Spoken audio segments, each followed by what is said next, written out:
Jaya first UG psychology. என்னோட தலைப்பு வந்துட்டு மரபு கவிதையின் தோற்றமும் வளர்ச்சியும்.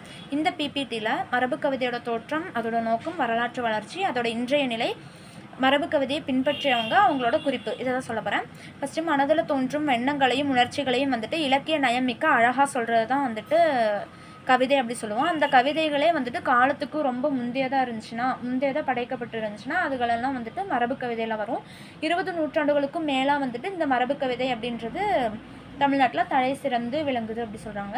மரபு கவிதையோட தோற்றம் நமக்கு கிடைச்சிருக்கிற நூல்லையே மிகவும் தொன்மையானது வந்துட்டு தொல்காப்பியம் அப்படிங்கிற இலக்கண நூல் தான். இந்த நூல் வந்துட்டு 3000 ஆண்டுகளுக்கும் வந்துட்டு முன்னாடி கண்டுபிடிச்சாங்க. நெக்ஸ்ட்டு வெண்பா, ஆசிரியப்பா, கலிப்பா, பரிப்பாடல், இதை பற்றின குறிப்புகள் எல்லாமே வந்துட்டு தொல்காப்பியத்தில் இருக்குது அப்படி சொல்கிறாங்க. இன்னும் சொல்ல போகணுன்னா 5000 ஆண்டுகளுக்கும் மேற்பட்ட கவிதைகள் எல்லாமே வந்துட்டு மரபு கவிதையில் இருக்குது அப்படி சொல்கிறாங்க. மரபு கவிதையோட நோக்கம் என்னென்னா, பொதுவாக மரபு கவிதையோட நோக்கம் ஃபஸ்ட்டு என்னவாக இருந்துச்சு அப்படின்னா, வெற்றி பெற்ற மன்னர்களோட வீரம், கொடை, ஆட்சி சிறப்பு இதையெல்லாம் வந்துட்டு எடுத்து சொல்கிறது தான் மரபு கவிதையோட முக்கியமான நோக்கமாக இருந்துச்சு. அதுக்கு அடுத்து வந்த காலங்களில் வந்துட்டு பக்தியின் காரணமாக இறைவனை பற்றியும் இறைவனோட குடியிருந்த திருத்தலங்களை பற்றியும் சொல்ல ஆரம்பித்தாங்க. அதுக்கப்புறம் வந்த காலகட்டங்களில் தான் மருத்துவம், தத்துவம் இப்படியெல்லாம் சொல்ல ஆரம்பித்தாங்க. இதிலிருந்து என்ன சொல்ல வர்றாங்கன்னா, மரபு கவிதைகள் வந்துட்டு அந்தந்த காலங்களுக்கு ஏற்ற வகையில் தங்களோட நோக்கங்களை வந்துட்டு மாற்றிக்கிட்டே இருக்கலாம் அப்படின்றத நம்ம பார்க்க முடியுது. நெக்ஸ்ட்டு மரபு கவிதையோட வளர்ச்சி. 19ஆம் நூற்றாண்டு வரைக்கும் மரபு கவிதை தான் தலை சிறந்து இருந்துச்சு. அதுக்கப்புறம் வந்துட்டு கொஞ்சம் கொஞ்சமாக புது கவிதை வந்துட்டு வர ஆரம்பிச்சது. சங்க காலங்களில் அகவல், பாவம், நீதி இலக்கியங்களை வந்துட்டு வெண்பாவை வச்சும், குறிஞ்சி, விருத்தம், பல்லு போன்ற இலக்கிய வடிவங்களை வந்துட்டு சிந்துப்பாவை வச்சும் வந்துட்டு பண்ணாங்க. நெக்ஸ்ட்டு மரபு கவிதையின் இன்றைய நிலை பார்த்தோம்னா புதுக்கவிதை தான் ஃபஸ்ட்டு மரபு கவிதையை விட புதுக்கவிதை தான் இப்போ கொஞ்சம் அதிகமாக வந்துட்டு காணப்படுது. இருந்தாலும் மரபு கவிதையை ஒரு சில அறிஞர்கள் வந்துட்டு பின்பற்றி வந்தாங்க. அந்த வகையில் பாரதியார் பிள்ளைத்தமிழ், காமராசர் பிள்ளைத்தமிழ், சிவாஜி கணேசன் பிள்ளைத்தமிழ் மற்றும் மருதூர் ரங்கராசனின் யாப்பருந்து பாப்புனையா அப்படின்ற நூல் இதெல்லாமே வந்துட்டு மரபு கவிதையின் அடிப்படையில் வந்துச்சு. மரபு கவிதையை பின்பற்றினவங்க வந்துட்டு நிறைய பேர் இருக்காங்க. இருந்தாலும் பாரதியார், கவிமணி தேசிக விநாயகம், நாமக்கல் கவிஞர், பாரதிதாசன், கண்ணதாசன் இந்த மாதிரி இருக்கிறவங்கலாம் வந்துட்டு மரபு கவிதையை பின்பற்றி இருக்காங்க. ஃபஸ்ட்டு பாரதியார். இவர் வந்துட்டு டிசம்பர் 11, 1882ஆம் ஆண்டு வந்துட்டு பிறந்தார். இவர் ஒரு கவிஞர், எழுத்தாளர், பத்திரிகையாளர், விடுதலை வீரர், சமூக சீர்திருத்தவாதி. பாரதி அப்படின்னு மகாகவி அப்படின்னு இவரை வந்துட்டு பட்டப்பேரில் அன்பாக வந்துட்டு எல்லாரும் அழைச்சாங்க. இவர் வந்துட்டு தமிழ் கவிதையிலும் உரைநடையிலும் வந்துட்டு பயங்கரமான வல்லவர். இவர் நவீன தமிழ் கவிதைக்கு வந்துட்டு இவர் ஒரு முன்னோடியாக இருந்திருக்காரு. தமிழர் நலன், இந்திய விடுதலை, பெண் விடுதலை, சாதி மறுப்பு இந்த மாதிரி இதை பற்றி வந்துட்டு நிறைய கவிதைகளும் கட்டுரைகளும் எழுதியிருக்காரு. குயில் பாட்டு, கண்ணன் பாட்டு, பாஞ்சாலி சபதம், புதிய ஆத்திச்சூடி போன்றது வந்துட்டு இவருடைய வந்துட்டு சிறந்த படைப்புகள். நெக்ஸ்ட்டு கவிமணி தேசிக விநாயகம் பிள்ளை. இவர் ஜூலை 27, 1876ஆம் ஆண்டு வந்துட்டு பிறந்திருக்காரு. 20ஆம் நூற்றாண்டில் வந்துட்டு குமரி மாவட்டத்தில் வந்துட்டு தேரூர் அப்படின்ற ஊரில் வந்துட்டு ஒரு புகழ்பெற்ற கவிஞராக இருந்திருக்காரு.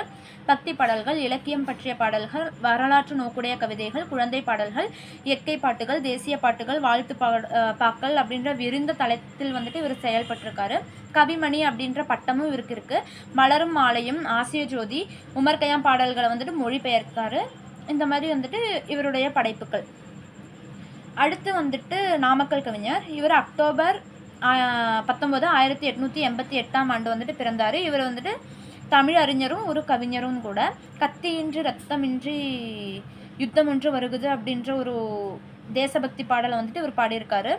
முதல்ல வந்துட்டு பாலகங்காதர் திலக் அவங்க மாதிரி இருக்கிறவங்களோட தீவிரவாதத்தால் ஈர்க்கப்பட்டு ஃபஸ்ட்டு தீவிரவாதம் மாதிரி தான் இவர் வந்துட்டு விடுதலை போராட்டத்தில் ஈடுபட்டிருக்காரு. அதுக்கப்புறம் மகாத்மா காந்தியோட அஹிம்சையை பார்த்ததுக்கப்புறம் அந்த அஹிம்சை வழியில் வந்துட்டு போராட்டம் பண்ணனால இவருக்கு வந்துட்டு காந்திய கவிஞர்னு பேர் இருக்குது.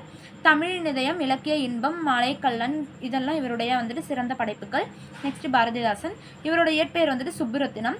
இவர் வந்துட்டு ஏப்ரல் 29, 1891ஆம் ஆண்டு வந்துட்டு பாண்டிச்சேரியில் வந்துட்டு பிறந்தார். தமிழ் ஆசிரியராக வந்துட்டு கொஞ்ச நாள் வந்துட்டு பணிபுரிஞ்சிருக்காரு.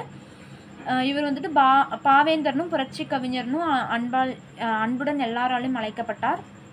குயில் அப்படின்ற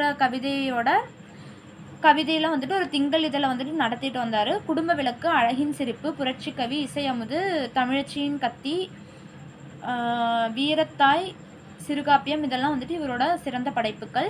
கண்ணதாசன் இவர் ஜூன் 24, 1927ஆம் ஆண்டு வந்துட்டு பிறந்தார். இவர் ஒரு புகழ்பெற்ற தமிழ் திரைப்பட பாடலாசிரியரும் கூட, கவிஞரும் கூட.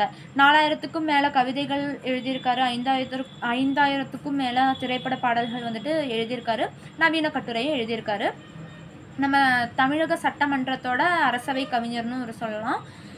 இவர் வந்துட்டு ஒரு சாகித்ய அகாடமி விருதெல்லாம் பெற்றிருக்காரு. மாங்கனி, பாண்டிமா தேவி, இயேசு காவியம், கவிதாஞ்சலி இதெல்லாம் வந்துட்டு இவருடைய சிறப்பு படைப்புகள். கடைசியில் வந்துட்டு இலக்கியத்தோட விதிகளையும் ஓசை நயங்களையும் சிதைய விடாமல் வந்துட்டு கவிதை அமைக்கிற முறை தான் வந்துட்டு மரபு கவிதை பின்பற்றுது. அந்த வகையில் தமிழ் மொழியில் இலக்கிய இலக்கணங்களோட சிறப்பு எடுத்துக்காட்டுறது வந்துட்டு மரபு கவிதை தான் அப்படி சொல்கிறாங்க. நன்றி.